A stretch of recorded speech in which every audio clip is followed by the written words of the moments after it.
Generating reports in Microsoft Project allows you to visualize and analyze project data effectively. Here's a step-by-step guide.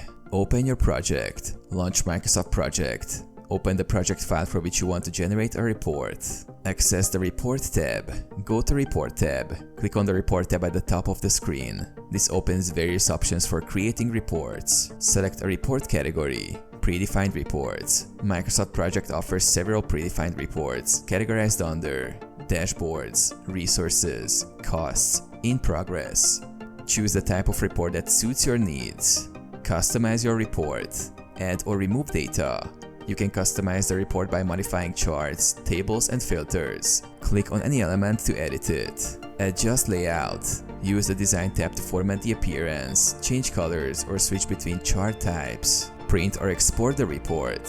Export options. You can export the report by clicking File, Save As, and choosing a format. Alternatively, you can print the report directly by selecting File, Print.